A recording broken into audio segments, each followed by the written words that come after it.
Говорит Радио Свобода. В эфире программа «Лицом к событию». У микрофона Михаил Соколов. С 3 апреля опубликованы результаты работы Международного консорциума журналистов-расследователей и Центра по исследованию коррупции и организованной преступности. Много сенсационного найдено в документах так называемых панамских офшоров. Кто только ими не пользовался, и китайские лидеры, и арабские шейхи. А что касается России, в центре внимания виолончелист Сергей Ралдугин, друг Владимира Путина и крестный отец его дочери. Как нам сообщили, получил он $2 миллиарда на офшорные счета. Подозревается, что был таким фронтменом президента России, и через него проходили деньги, которые вот на этот счет заводили крупные разные российские фирмы. В списке, кстати, владельцев офшоров из России есть фамилии крупных чиновников нынешнего режима или их родственников. У нас в студии сегодня финансист Слава Рабинович, журналист «Новой газеты» Олеся Шмагун, работавшая как раз над этим исследованием. К нам по телефону позже присоединятся ее коллеги Роман Шлейнов, «Ведомости», Юрий Бутусов, украинский журналист, и зам генерального директора Transparency International России Илья Шуманов. Оксана, добрый вечер. И Олеся, добрый вечер. Извините, начну с мнения слушателя, который интересуется, а где там работа журналистов? Мол, это обычный слив в прессу секретных документов вот из этой большой панамской офшорной структуры. Вопрос отличный. Ответ будет такой. В распоряжении журналистов разных изданий оказалось более 2 терабайтов данных. Соответственно, все эти данные нужно было просмотреть, обработать, найти там важное, общественно значимое и те факты, которые необходимо донести до публики, и, соответственно, верифицировать. То есть наша работа заключалась прежде всего в том, что мы ищем то, что нужно найти, и верифицируем это. То есть подтверждение, да? Да, подтверждение. Хорошо. Слава, я тоже с мнения слушателя, который прислал вопрос. В 2 словах, что такое офшор? Офшор – это обычная юрисдикция, которая имеет свои налоговые законы. В большинстве юрисдикций такого рода не существует никакого налогообложения на прибыль, или оно чрезвычайно низкое, взамен на уплату, например, определенной суммы денег $500 или в 1000 или $5000 в год. То есть маленькая страна и такой хитрый способ делает для себя привлекательными большие деньги.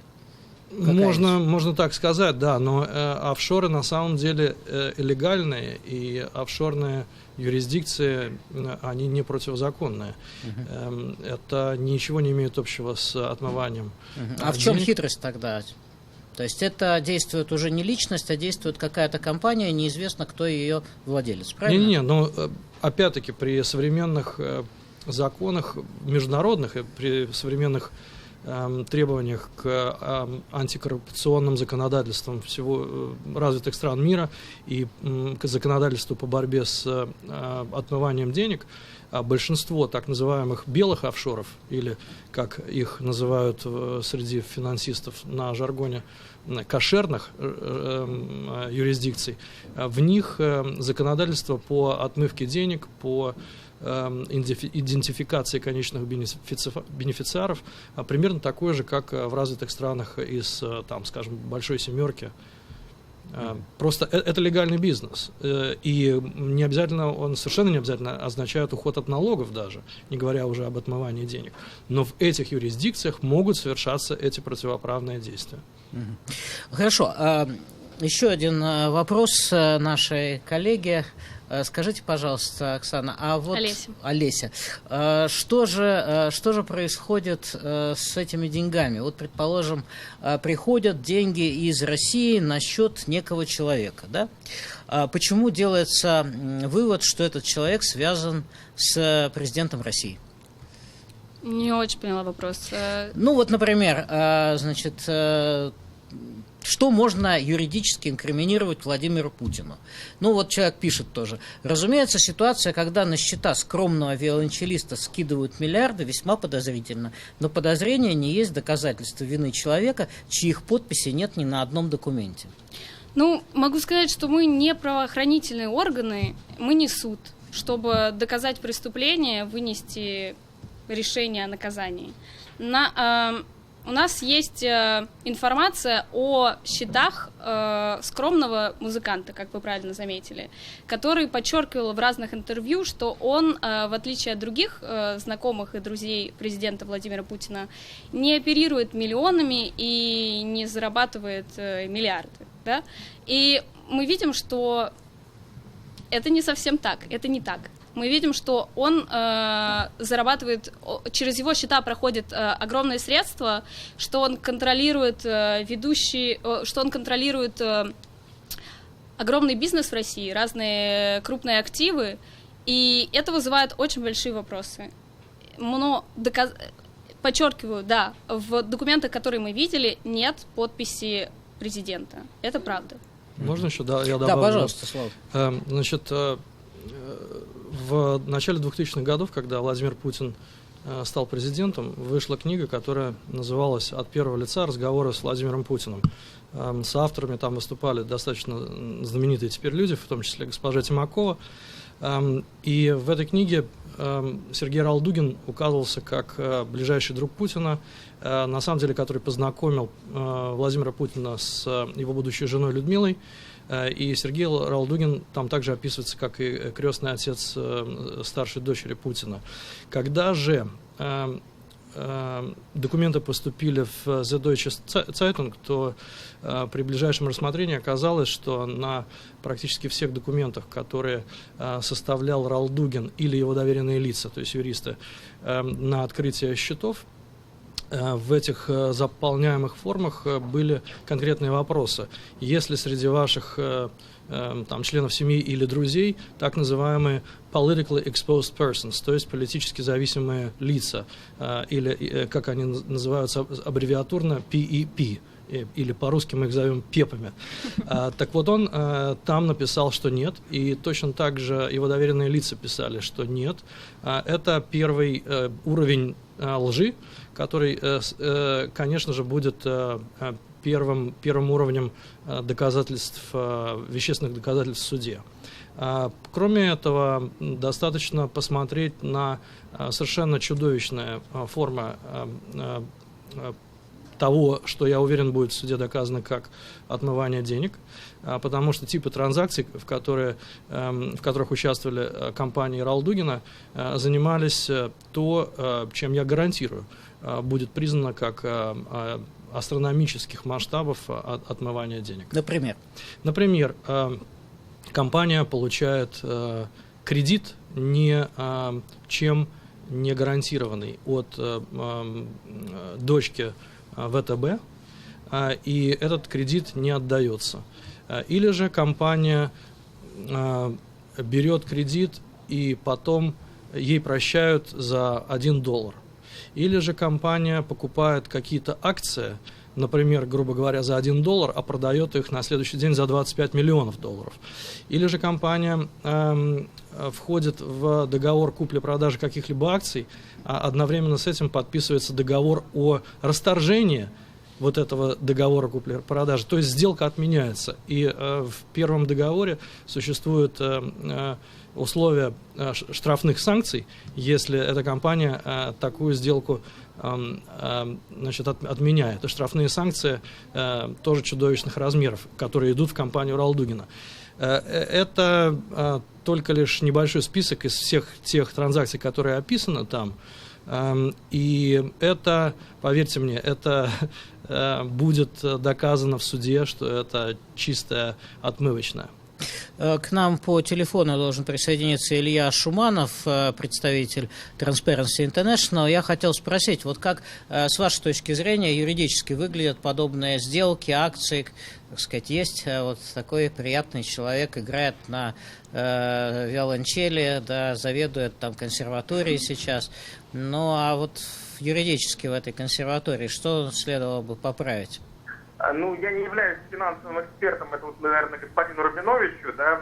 Я думаю, что главный удар все-таки будет не на тех лицах и на конечных бенефициаров в части компаний, которые получали доход, а будет главный удар нанесен по банкам, и они ответят за все, что как бы вот произошло, то есть на них будет сконцентрирован главный удар из-за того, что они не смогли идентифицировать лиц, которые являются политиками exposed, они в рамках своего риск-менеджмента допустили какие-то сделки, открытие счетов этими лицами и не смогли идентифицировать риск и, соответственно, сделки или перевод денег по счетам, который прошел, собственно, может быть говорить о том, что или нормы от научного издательства.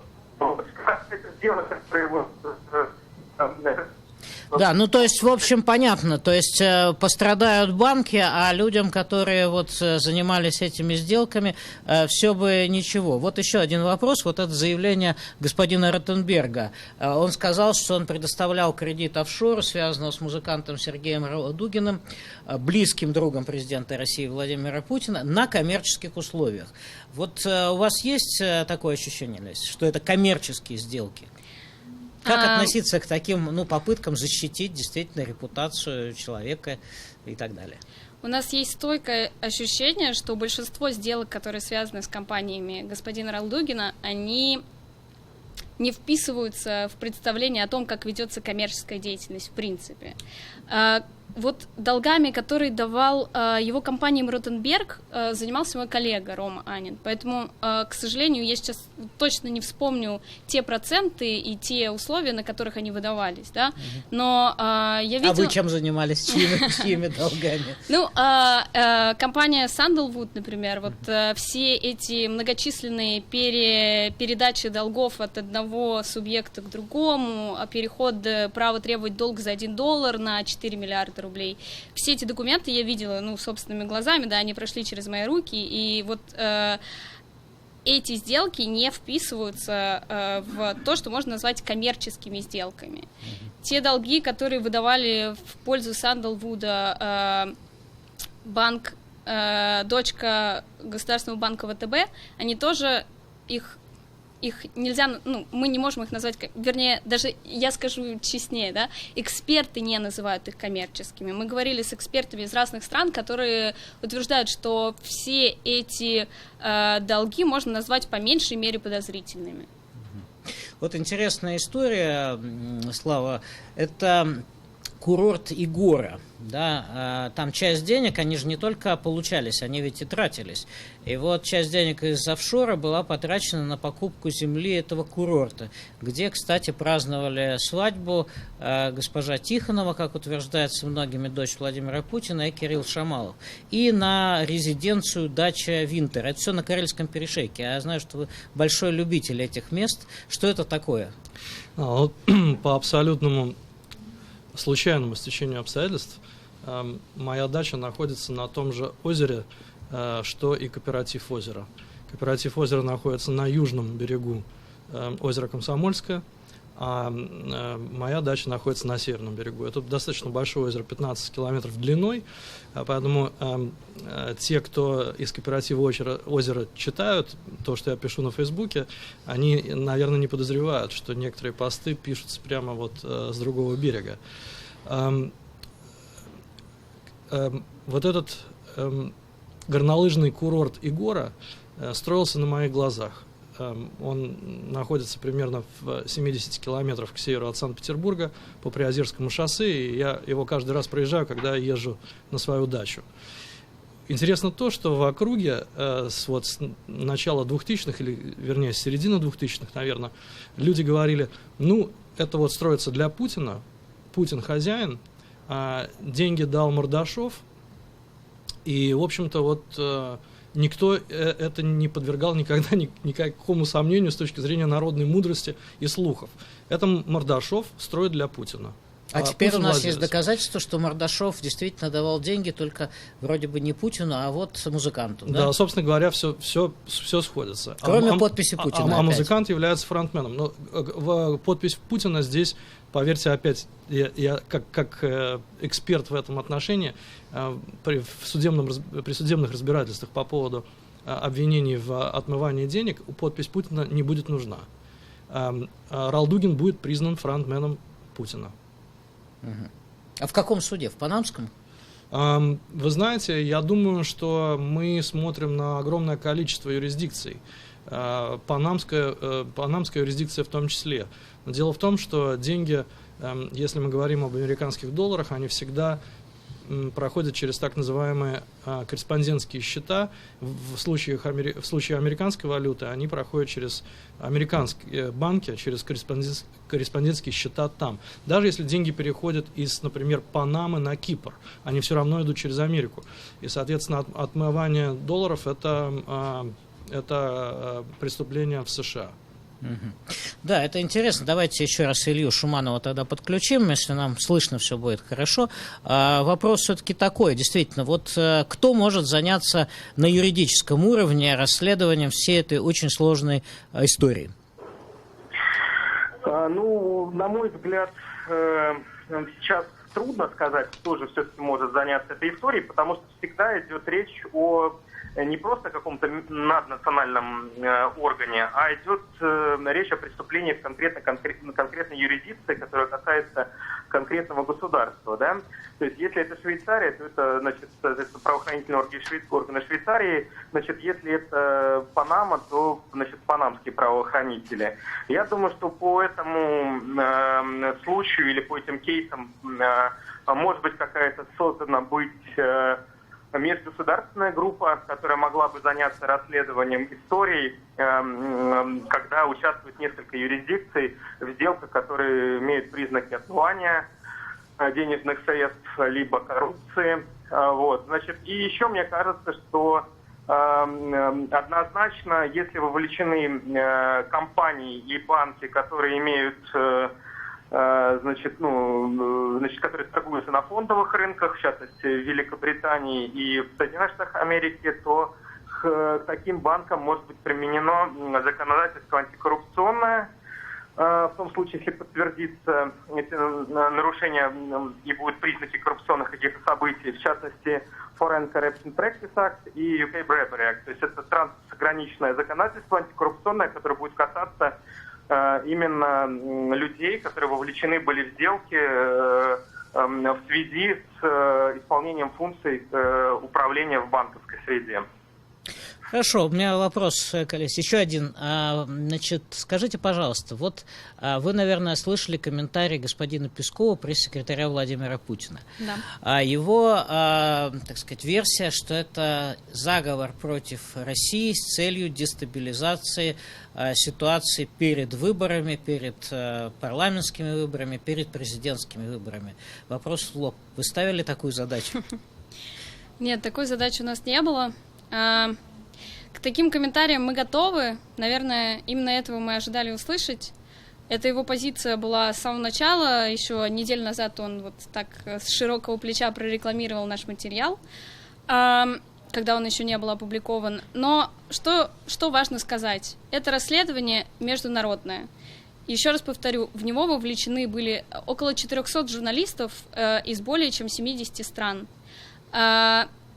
В этих данных была найдена информация, по-моему, о 12 бывших и настоящих лидерах разных стран и еще о 128 политиках. Но я думаю, что это число еще не конечное, потому что еще не весь массив данных изучен. Думать, что все это было сделано только для того, чтобы дискредитировать кого-то в России, это либо очень большая самонадеянность и преувеличение своей роли и своей значимости на мировой арене, либо это сознательная попытка играть на чувствах простых читателей, которые очень часто реагируют на такие заявления, к сожалению. На защитную реакцию, да, Слава? Да, я хотел еще к количественным комментариям добавить. Значит, когда-то Обама сказал, что Путин заплатит очень высокую цену за аннексию Крыма и за войну на Донбассе. Это не 2016 год, за несколько месяцев до выборов в Думу и там за 2 года до президентских. Это 2014 год. Я не хочу пытаться плодить очередные версии заговоров и теории заговоров, но дело в том, что достать из панамской юридической компании, из частной юридической компании, которая не один десяток лет сверхсекретная и конфиденциальная, достать 11 миллионов документов просто так это невозможно. Это не какая-то кража из компании. Я думаю, что это может быть только одним или вторым случаем, или комбинацией обоих. Это или же спецслужбы это сделали, какие-либо, или же это делали спецслужбы вместе с этой компанией, которую можно выразить таким жаргонным сленгом, взяли за жабры, и взяв за жабры в обмен на не привлечение к ответственности, возможно,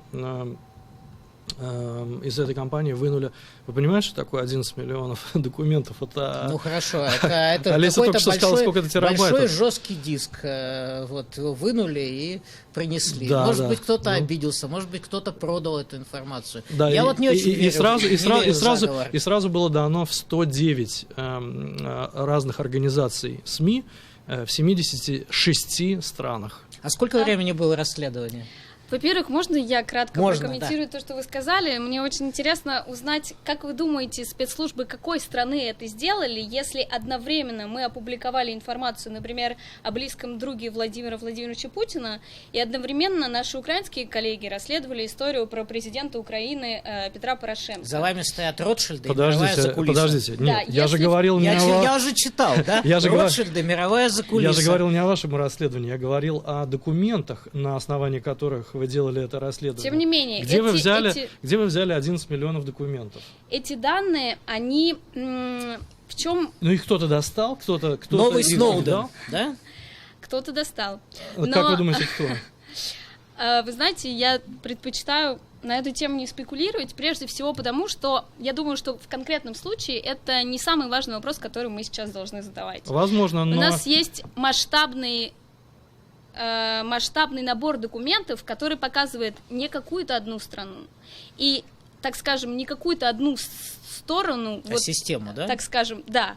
Очень в этом плане очень хороший был пост у Елены Панфиловой, главы российского Transparency International, если что-то не изменилось, я не знаю, как ее сейчас правильно должность называется, но она самое уже важное... всемирная, по-моему, там какая-то. Да, но насколько я понимаю... Нас сейчас Илья поправит, да. Да, просто в этом, что самое главное, что раскрыта не какая-то история про какого-то мирового лидера, раскрыта система. А я это и сказал. Просто когда вы говорите об спецагентах, да, то сразу складывается впечатление, что, возможно, это делается в интересах какой-то одной стороны. Да, это Соединенные Штаты, кстати, борются с офшорными это может схемами. делаться в интересах Соединенных Штатов Америки в том числе, и остальных партнеров по группе «семерки», потому что они борются с отмыванием денежных средств. В таком случае, я думаю, что это в интересах всех нас, потому что я думаю, что каждый из тех сидящих, и, в принципе, вряд ли кто-то открыто скажет, что он против борьбы с отмыванием средств. Ну, если не воруют, наверное, люди лучше живут, чем когда в какой-то стране или во многих странах нагло воруют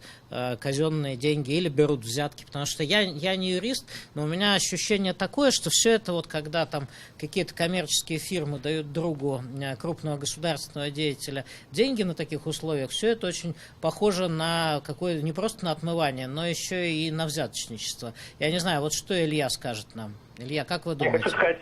Я хочу сказать, что, во-первых, Елена Панфилова – это председатель правления Transparency International России и вице-президент международного Transparency International.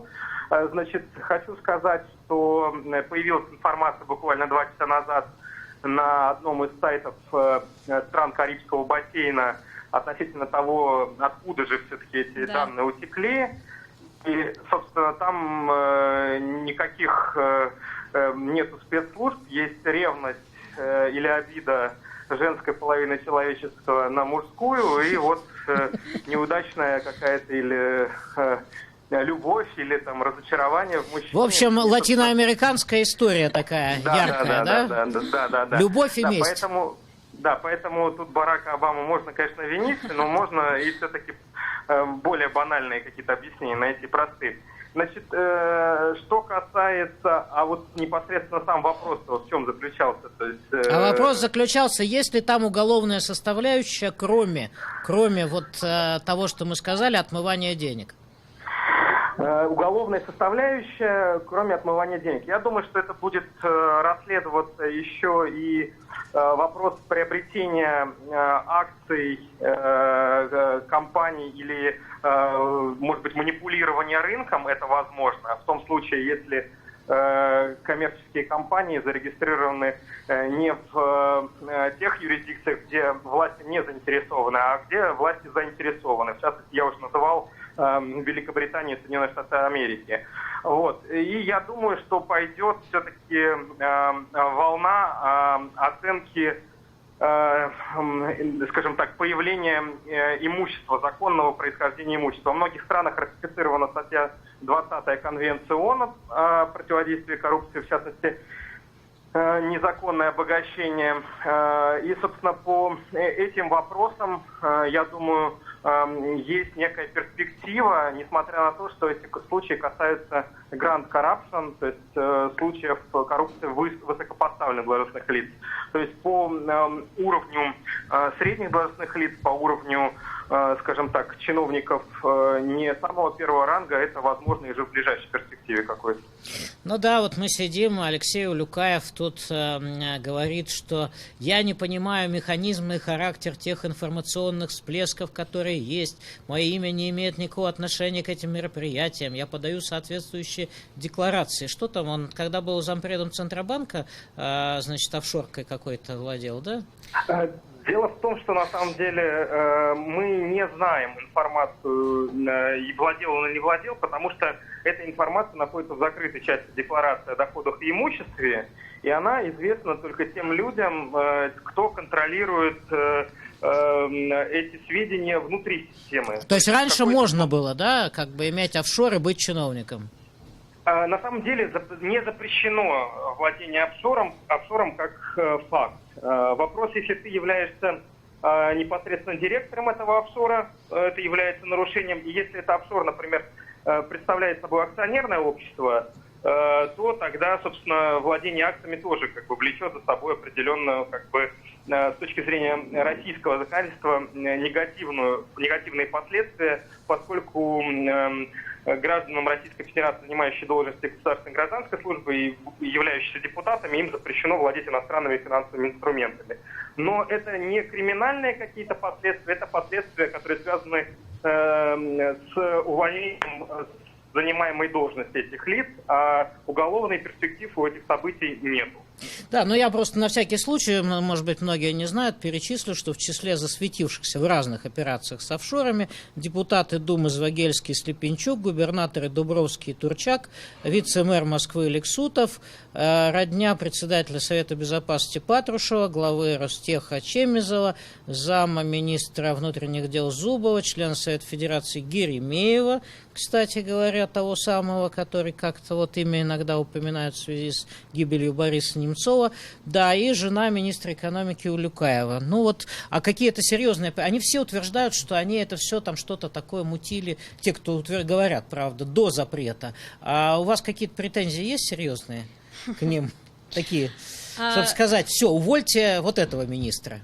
Или если вы зайдете в наш материал про депутатов, то как раз, по-моему, к ним самые основательные у нас претензии, потому что то, что мы видим по документам, как минимум 2 депутата не избавились от своих активов зарубежных после того, как был принят закон в 2013 году о запрещении владения финансовыми инструментами. Это касается депутата господина Звагельского и господина Слепенчука.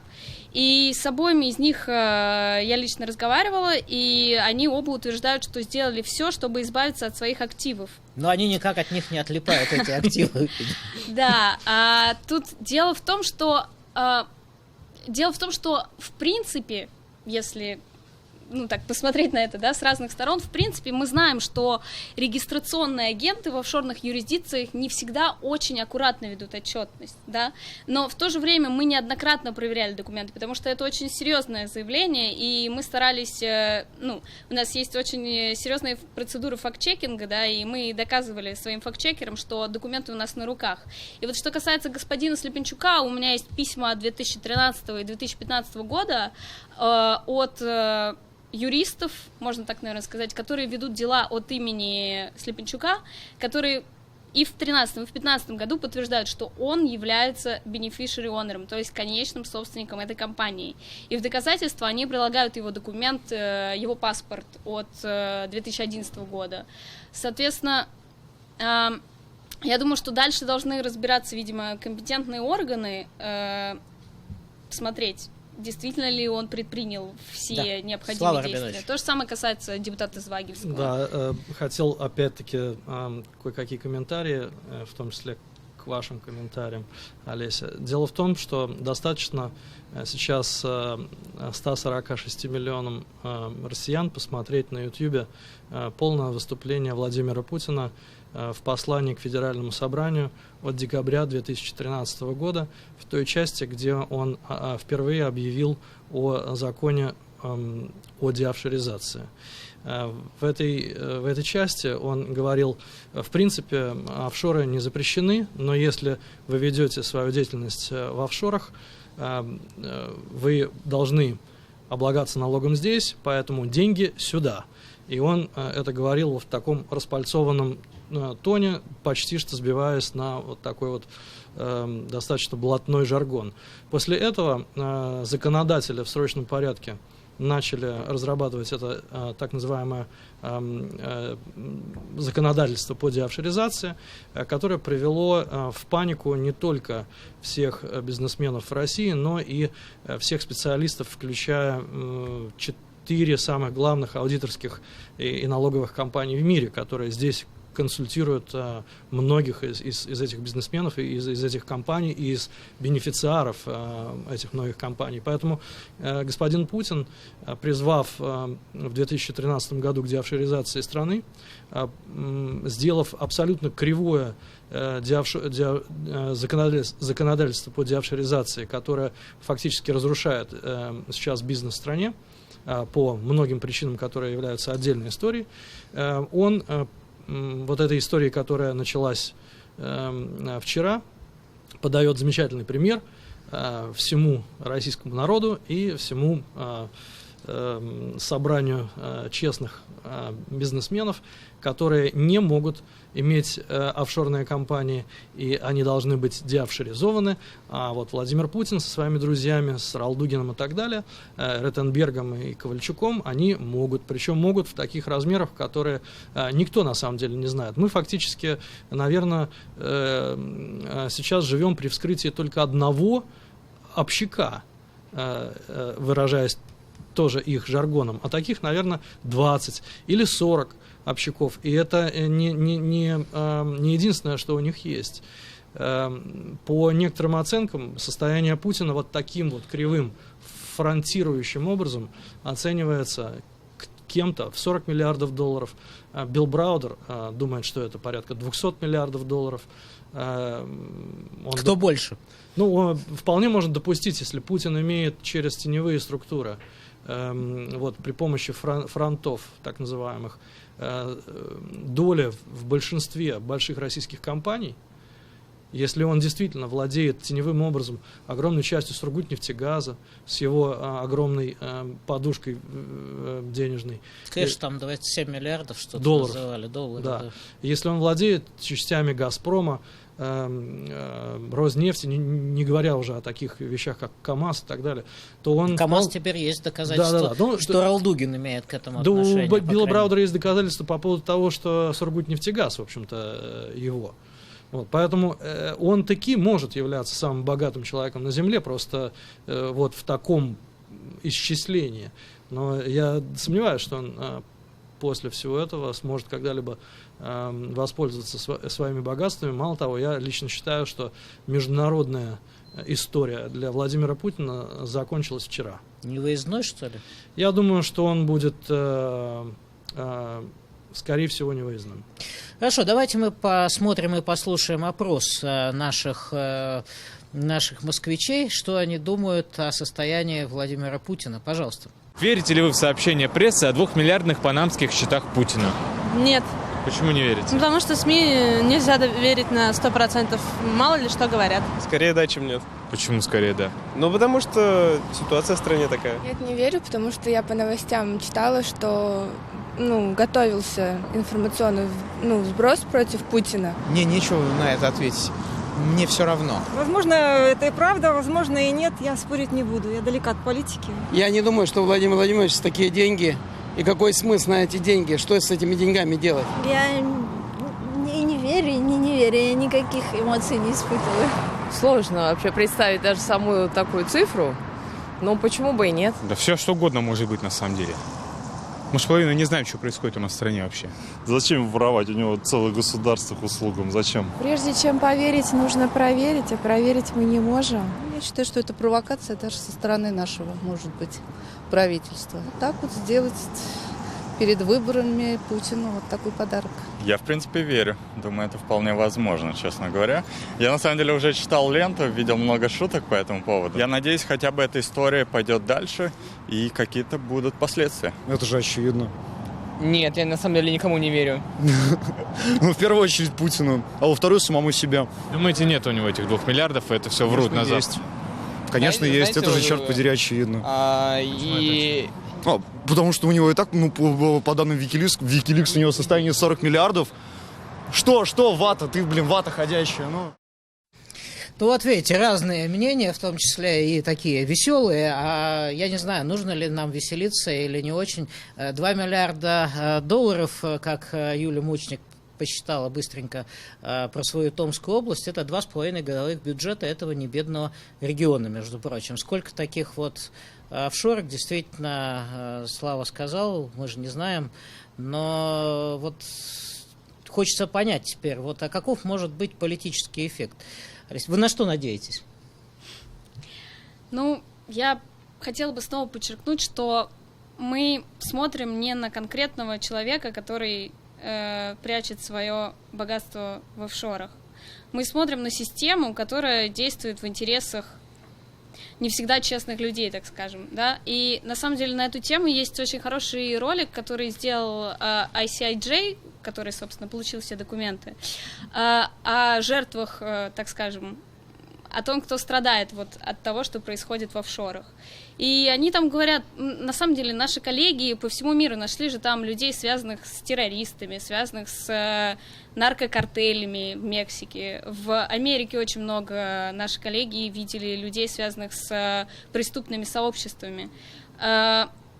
Я думаю, что что мы надеемся, что, возможно, это окажет какой-то эффект на систему, которая позволяет людям тайно владеть большими активами, скрывать деньги и скрывать факт своего владения. Но не в России. Почему? В России часть мирового сообщества. К России это имеет очень большое отношение. В России одна из самых интересных, самых богатых на данная история. И что будет происходить, мы на это повлиять не можем. Но мы надеемся, что, возможно, что-то поменяется. Да, придет светлое будущее, и все будет хорошо. Давайте Илью Шуманова тоже послушаем. Илья, каков может быть эффект в России? Президент вообще молчит, пресс-секретарь говорит, ничего нового, ерунда какая-то, там начальник ВТБ, по-моему, говорит, что они сошли с ума, что ли, и так далее. Полное нежелание как-то реагировать всерьез. Я думаю, что надо говорить не о каком-то, действительно, не соглашусь с Олесей, это расследование глобальное, и оно лишь частично касается России, притом в не самой значительной части, насколько я понимаю. Мне кажется, что надо говорить о глобальных изменениях, поскольку мы, хотим того или нет, мы входим в эпоху прозрачности, в эпоху транспарентности, когда количество информации, которая находится, которая скрытая информация, которая не публичная, она становится доступной для всех, все получают доступ к этой информации. Да, по-моему, наоборот, в России берут и все секретят. Например, архивную службу сейчас подчинили президенту. Я почти уверен, что закрытость российских архивов повысится на порядок теперь.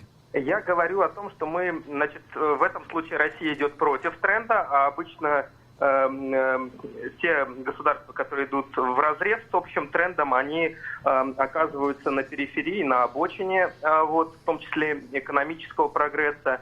Поэтому я не думаю, что это возможно долго продолжаться, сохранять какой-то экономический потенциал в стране и двигаться против общего тренда. Что касается общемировых тенденций, то однозначно видится, что все идет к созданию глобального реестра конечных бенефициаров коммерческих компаний.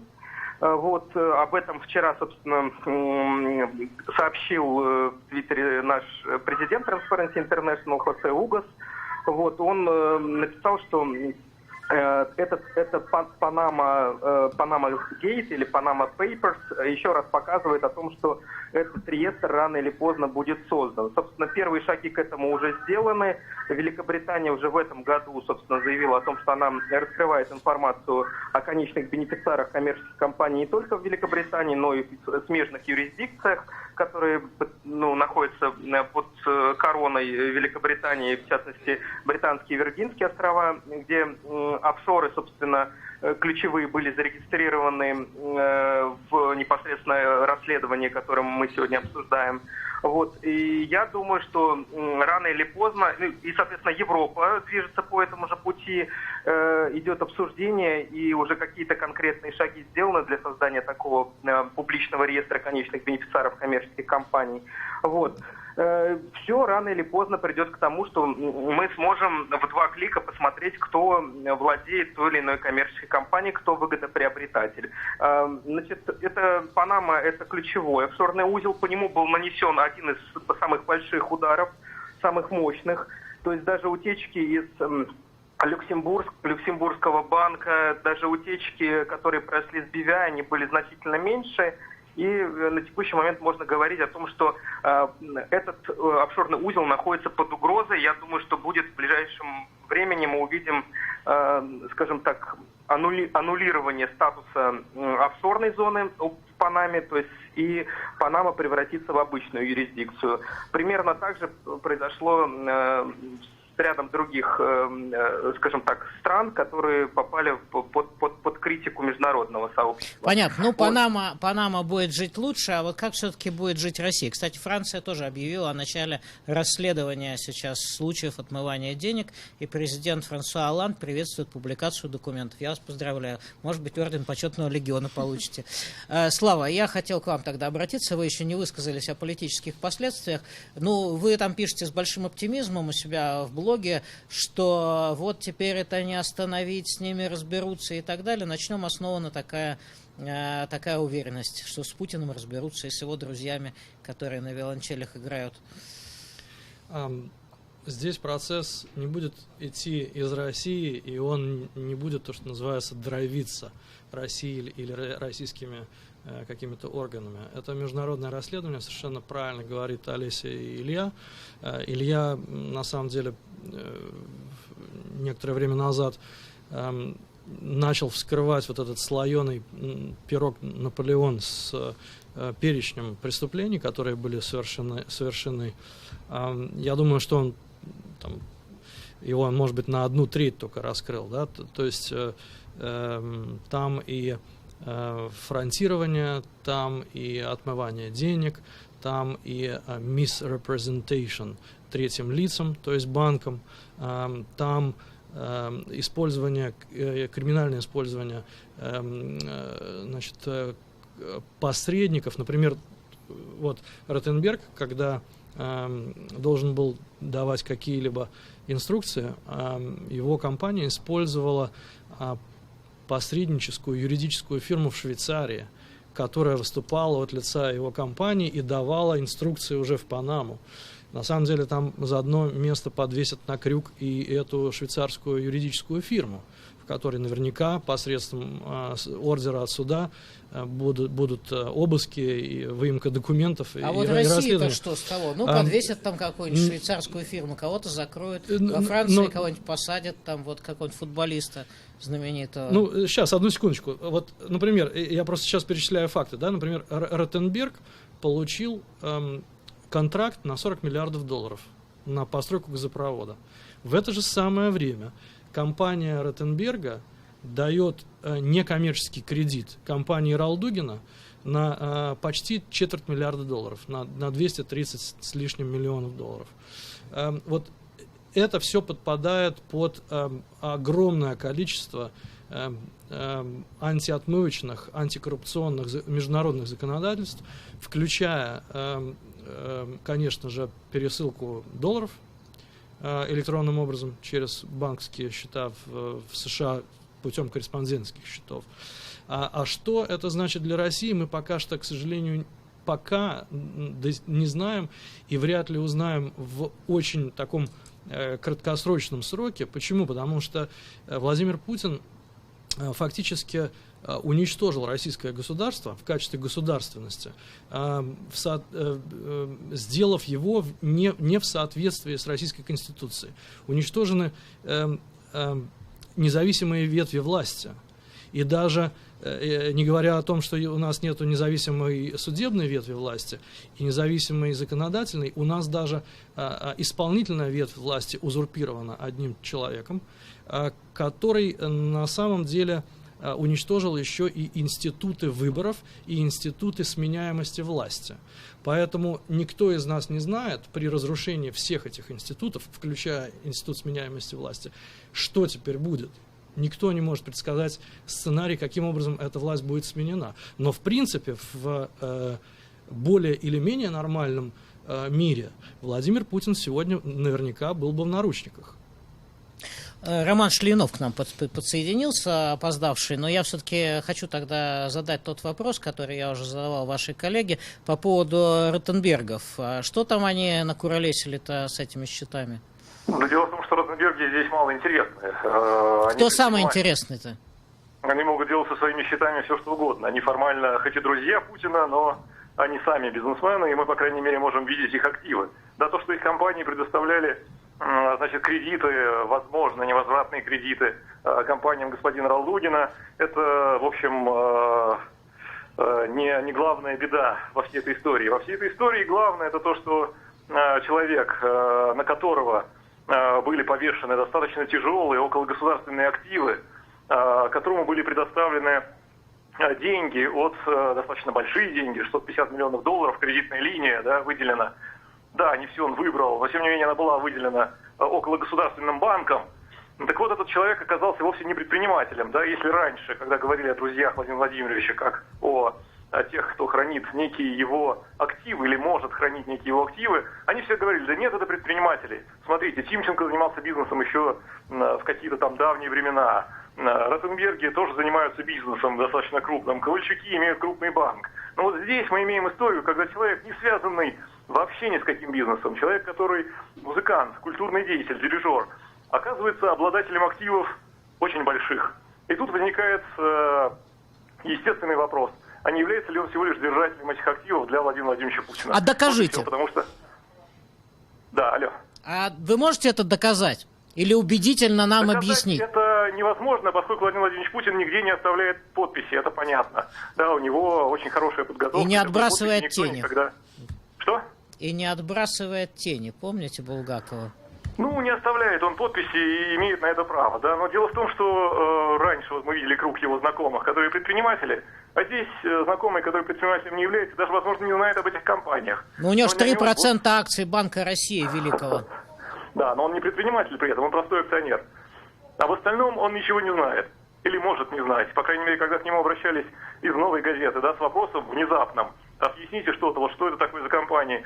Возникло такое ощущение, что он вообще не владеет этими данными, да. Он начал говорить про 90-е годы, хотя компании регистрировались в середине 2000-х, да.